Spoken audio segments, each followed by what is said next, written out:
We're sitting down with City Council candidate John J.R. Richards. John J.R. Richards. The J.R. stands for John Richards. Well, thanks for coming in and talking with us Ah, today. my pleasure, buddy. How's it going with you? All right. Good. So we're going to start out today just for folks that may not know you that well. Tell us a short little bio about you so folks can get to know you. Well, for the last 67 years, I've been an Ottumwan. I was born and raised here, went to the local schools, and have a master's in education and an MED. I taught high school for years, and now I teach at William Penn University as an adjunct professor in the communications and sociology areas. So, 2 children, a wife, and we've been happily married 43 years. Proud to say that. Nowadays, it's not quite so easy. I served 2 years on the City Council, 1991-92, and on the Board of Supervisors for 4 years, and now I've been on the City Council for the last 4 years now. and you're the lone incumbent remaining. I'm the lone incumbent. Should there be music, you know? Should I have a sidekick? So let's talk about why you're running again for City Council. I fell on my head when I was a child. No, and being really serious, there are some things right now that are happening in Ottumwa that I don't feel that I can let go of. I can't do that with a clear conscience. The bridge has to be finished. We need to get that done, and we need to get it done this term. Will that happen without whether or not I'm there? Probably, but I still have a lot of interest. I have ownership in that bridge. I want to see it finished. There's things going on in Ottumwa Park that need to be addressed, things that need to be finished. I'm very concerned about the beach, Ottumwa, the money that we are losing over there in great quantities, and the same thing with the Bridgeview Center. I love both these facilities, but we have to seriously make choices. And you know, Matt, this is something that really is important to me. I'm going to set down my notes and just talk to you about this. The city of Ottumwa, Iowa, or any city, any municipality, has a mandate. There are about 5 things that a city has to do. One is we have to provide for public safety. We do that with the police and the fire and the health department and some other things. We have to provide streets, what I call infrastructure, public infrastructure, streets, sewers, sidewalks, public buildings, the facilities that the city alone is responsible for. And we have to look for what I like to call controlled environment, controlled expansion, controlled growth. Now that we do with with the planning and zoning. We do that with the health department, inspectors, and of course we do that as a council. And that controlled growth is very important in a community so that your zoning, it works integrally, that it all works together. And we have to look for what I call public amenities. An amenity is just something that's there to make people happy that they live in Ottumwa, to keep people like yourself, younger people, here, so this doesn't just become a retirement community. And finally, economic development. And we do that through the OEDC, the Chamber of Commerce, different foundations that are super players, great corporate citizens like Excel, Cargill, John Deere, great corporate citizens, and there are others. And we do that part of our job through other groups. We fund them. We can also do tax increment financing. That takes expertise. And you ask me why I'm running for the city council. Well, there's another word that's come up, and it's new blood. And it's 2 words. Some people write it as 1, but it's really 2 words. Right now, we have Skip and Matt. They've been on the council less than 2 years. since Mitch didn't make it through the primary, we're going to have one more newcomer. And that's no experience whatsoever. Neither, as a matter of fact, none of the incumbents or non-incumbents, none of the newbies, the new guys, have been on a city board. They really have very little knowledge of how the city itself functions. And I stand up for that. You see, Matt, my agenda is the people's agenda. It's the city's agenda. Those 5 things I just spoke about, that's my agenda. And I have enough experience and knowledge in this position and as a supervisor to know what the agenda for this community is. We'll set it. We do it with public plans. We do it with meetings. We do it as a group and planning and teams, all that. But once that agenda is set, we have to follow it. And most importantly, we have to do the things first that the people, that the state in the law books mandate that every city has to provide and do for its citizens. We can't allow somebody else's agenda to become our agenda. I am the best qualified person, and I'll say this directly to you folks watching. I'm the best qualified person to do that job. I understand it, I know how to do it, and I've been successful with it for the last 4 years. That ties into the next question. Yes, it does. Talking about your experience in the past with different government groups or with community groups. Talk about your time in both serving on the council and on the supervisors. How does that help you here? In 1991, when I was on the board of supervisors, or when I was on the council the first time, it was only a 2-year term, and we had at that time 2 super tough items to deal with. Far more difficult than what we're dealing with now, although they're related. One was mandatory garbage collection. Now, Matt, if you will, you're a single guy, is that correct? Married. Married. Oh, that's even better. Kids? Not yet. Okay, well that's we're hoping you stay and have a lot of kids here and live with us for a long, long time. But you probably don't have a huge amount of garbage. No. Okay, let's take for instance you compared to somebody with 6 kids. They've got a whole bunch of stuff that they're putting out every week. We didn't even have recycling back in these days. But you and your wife would pay just as much as a family with 8 members, two parents and 6 kids. Cost you the same. We had to do that as a council. It was a tough decision, and the community was violently split over whether to do this or not.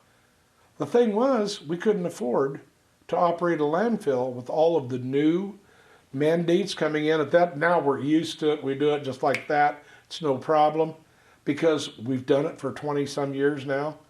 But when that first came in, just getting that across to the public selling it was terrible. It was really difficult. People thought you were, they called you everything from a communist to a Nazi. But the fact was, that's what we were forced to do. That applies now because of today, we have the exact same thing with sewage treatment, and the separation of the sewer system. That's something that the federal government demands we do. One of the things you have to have is the experience to help make that happen.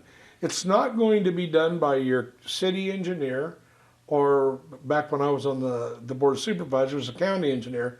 It's going to take the support and the leadership of the city council to get that done. You have to have complete cooperation to make those things happen. And I've done that. I have faced the tough stuff. In 1993, I was on the Board of Supervisors. Your audience out there will remember 1993. We had a little bit of a water problem for about 90 days. For 3 months, the Des Moines River was all out over Wapello County, washed out roads, bridges, farm fields, just destroyed a huge section of our community, the county. and the city right along with it. And we had to fight that day and night for a long, long time. And then afterwards, getting the federal government to give us the money through FEMA grants and things that the state held was a fight. And I was there to do that. Never backed off, never laid down. See, having the experience and facing these things toughens your hide. I've had people call me terrible things, and people really upset. But God rest his soul, a gentleman named Don Gettings, who is a state senator here, once said to me, John, the difference between a politician and a statesman is that a statesman will do what's right even if it's not popular. And I'm the guy that does that. I can be that tough. It's experience. It's like, I hear people talk about new blood. When you go, let's say, oh gosh forbid that you've got a gallbladder you got to have taken out, do you go into the hospital and say, oh, would you give me the youngest, most inexperienced person in the hospital? I want somebody to work on me. It's never done this before. That's not what you say. You say, give me somebody that knows what they're doing. Get me the best. And that's experience, Matt. And I think that having done these other things, I've been tested in fire. My backbone has been forged out of having done the difficult things and making it through. Being called the names. Being, an outcast among my own friends for the stuff that I've had to do. That can't be replaced. It takes time, and you have to know how to do it. So let's talk about the concerns that you have now for Ottumwa. The biggest number one. Let's talk about number one. Okay. What's the biggest concern of mine, just my personal big concern for this community, is we have a city of 40,000 people where only 25,000 people live. Now that sounds confusing, but let me expand on it. Once upon a time, the Ottumwa City was about 37,500 people and had been built large enough to accommodate more growth. That's sewers, streets, sidewalks, schools, and they still exist. But we only have 25,000 people now in that same area. So think about that, Matt. Those people have to pay more to live there. I always say, folks, it's like, for some of you folks that are my age and older, if you had 6 kids at home and they've all gone off to college and you've got this great big house, what do you do with it? One of two things: shut off rooms, or move, sell it to somebody that needs a bigger house for their family, because now you don't need that big family anymore because there's only 2 of you. Well, that's where we're at, but we can't sell off Ottumwa, and we can't shut off sections of town.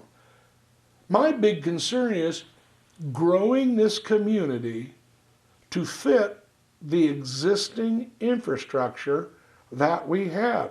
We're set up for 40,000 people, but we only have 25,000 people to pay for it. So my concern is getting the kind of jobs for today's young people that today's young people want to do. The day of the high dollar manual labor job, that really high is gone. It doesn't exist anymore. Look at Detroit. Making $30, $35, $37, $42 an hour building cars. You don't get that now. John Deere, they call it the second tier. Those guys are making far less money now than they made 15 years ago. That seems backwards, doesn't it? Morrell's was paying the same wages in 1972, 1973 as the new meatpacking plants were paying 10 years ago. They've just now got up to corresponding wages. So the idea of the manual labor, the factory job, that's great. And I love those people because they're where I come from. But what we need now in this community are jobs that fit today's market. And those are based in service, what we call service unity jobs, like computers, information flows, just the different things that are made nowadays to fit the new markets. It's really hard to explain because this is a vicious cycle. The cycle is terrible. If you don't have the jobs, people don't stay here to work. If people don't stay here to work, you don't have the workforce for a new job, for a new factory. So that cycle is hard to break.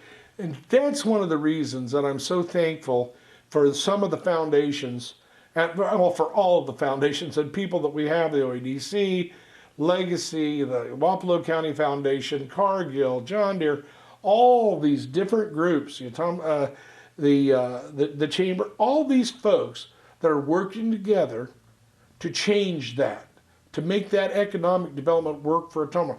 Probably our number one player in this is Indian Hills Community College. I mean, they teach the stuff that the new job market is looking for. So we need to develop more land that we can use for industrial development. We really have very little at this point. That's what the Brownstone program is about. And if we can do Brownfield project is about. If we can develop areas that we can give to new businesses at a low cost and keep their tax rates down, so we can give them a place to build, and Indian Hills works with us so that they can supply and train their workforce, and the city jumps in and helps with tax increment financing, which is totally different than giving them tax breaks, declining tax structures. Then we can grow, and that's so important. Now, very quickly, let me say this: Ottumwa is not alone. Think about it, folks. The small cities in Iowa, a whole way of life is disappearing with the loss of the family farm. When we had large groups of family farms, there were schools all over out there the kids went to. Look at how many have closed. Look at how many you see, schools with 4 names. You've got Eddyville, Blakesburg, Fremont, and I think they've got, Eddyville, Blakesburg, Fremont. Well, that's 3 that I can, and then they have HLV, HBMC, all these different initials, because the towns are shrinking. We're fighting that. Ottumwa fights that. We have to become a real regional center of industry, of retail, of medical, of entertainment. All those things are important because now that the community has grown into a super community, we have to pull those people in here. And we have to work towards those jobs that make this a better community for you and your family to stay in. That kind of works with the next question about Ottumwa's housing situation, because you can have the jobs here in Ottumwa, but some people may say, I have a job at Ottumwa, but I commute from another neighboring town or county. So how do we make sure people have houses to live in when they decide to get a job here? Because the housing market's tough around here. A lot of old homes, not a lot of new development. Matt, I'm not going to duck this. I will answer it. But I want to say right up front, that's not a local problem. That's a national problem. It's so complex. We have tons of empty homes in this community. People my age that are saying, well, I don't want to keep up the yard. I don't want to mow the grass. I don't want to have to clean the gutters. I'm going to downsize. I'll find an apartment or a condo or something like that. The fact is, you can't afford to buy my house. You've got to have big down payment now. Yeah. And if you guys have been married, how long? About a year. About a year.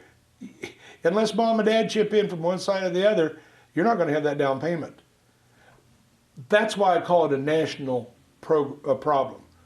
It would be so much better if our national government, if our lenders would get behind young people and give them the opportunity to purchase homes. We've got plenty of homes available. So you see, the problem is, folks go, well, what we need is apartments. What we need is this and that. But the truth is, those older homes are not going to be refilled or not going to be reused and rejuvenated and fixed up unless you move into one. So if we build a whole bunch of apartment complexes and you move into an apartment, the house is still sit empty. Now, I would be in favor of the city backing a program where we could make low interest loans and smaller down payments for people your age to start buying homes. What that does is it works as an anchor, Matt. It's so very important. If we anchor you to this community with a house, with a home, with school for your future children, then you're going to stay. You're going to grow in this community, and you're going to make this community far more vital. Hey, I'm an old guy. I don't need 8 pairs of blue jeans for my kids and dresses and for the girls or, whatever. I don't need those things. I don't need a new refrigerator and a new stove and all sheets and pillowcases and beds for three different bedrooms. We don't need that. We're older folks, and but there's so many of us here that kind of retail and economic stimulus is not going on in our community. The key to this community is young people, better jobs.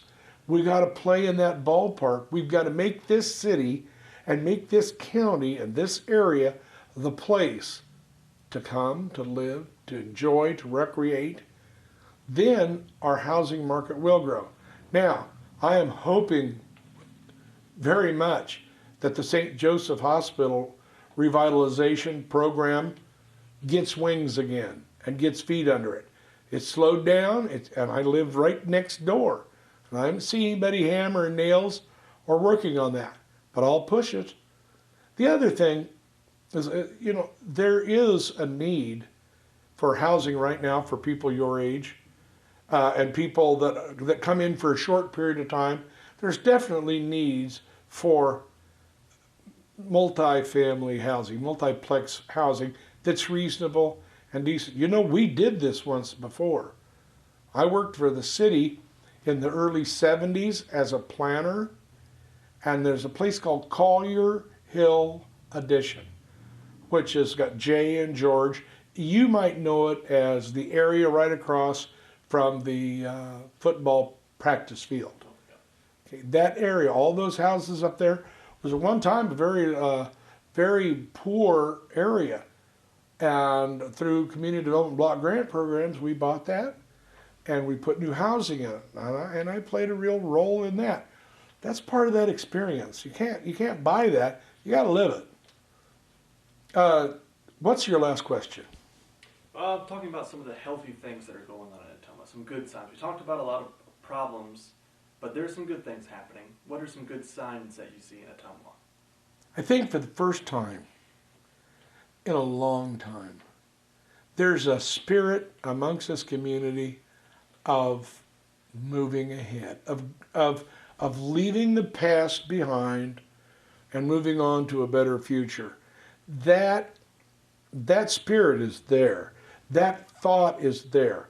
There are so many different players, and right now there's kind of like different directions.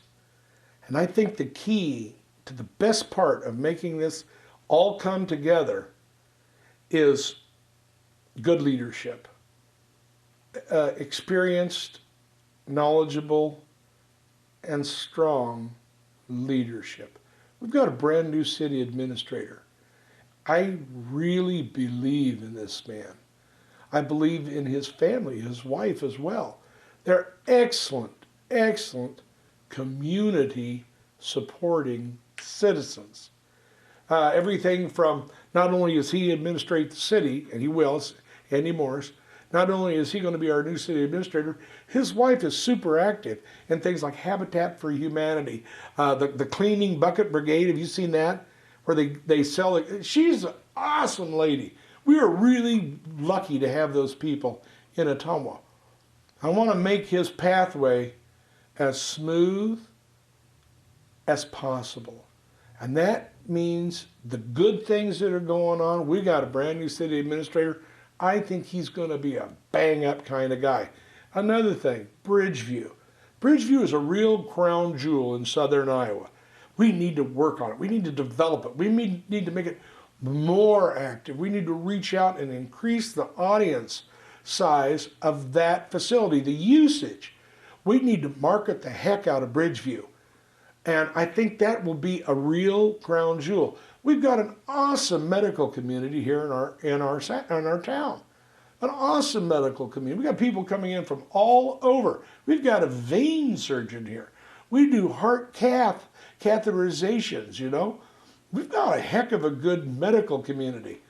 And we've got Indian Hills Community College, and they're becoming more and more and more active in this community as a whole and helping us grow than ever before. And they've always been great. But it's coming together, and I do see a definite light on the horizon. But we have to focus. We have to put our heads together. We have to stop all nonsense and arguing and move ahead. That doesn't mean there doesn't have to be people with the strength to say no and to know when to say no. If for no other reason than to get everybody else to say, well, that is something to consider, then we all move on. We consider, you know, this could be a problem, but then we move on and we address that problem, and it's not a surprise. So there are great things happening in Ottumwa. Our retail development, oh my gosh, anybody want a sandwich? You know, I'm thrilled. And I'll tell you what that's a sign of. You see, the new Hardee's is just stick lumber right now, but it's going to be built, and I'm going to hurry on down to Hardee's, where the burgers are charcoal broiled. And I've been to Culver's with my wife, and folks, I got to admit, I ate a butter burger. Don't tell Dr. Blomer. Don't tell him. But anyway, he won't see this, I hope. I ate a butter burger. Yes, it was delicious. You could get great chicken in that area at the Pizza Ranch. And you say, well, look, Tuscany is all over this growth. Do you know what that means, Matt? You know what that means? People go, oh, they're just old bad jobs, only old greasy burgers. What it means is people are coming to this community to go to Walmart and to go to Target and to go to Kohl's and go to Menards and come to the mall. Because those people are coming in here, spending their dollars and giving us money. Is that good? It's darn good. And we're going to keep that up. Anything else you'd like to add, or only that, folks, here's the thing.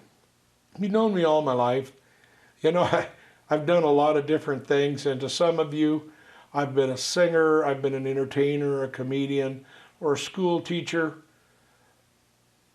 But to every one of you, I have been open. If you have a problem with the city, call me. My number is 641-455-8401. Call me on the phone. I don't care when, as long as it's not 2 o'clock at night, so you won't get a sensible answer. But I'm here for you. After the first of the year, if I'm reelected, I'll be here for you again. I'd appreciate your support. Thank you.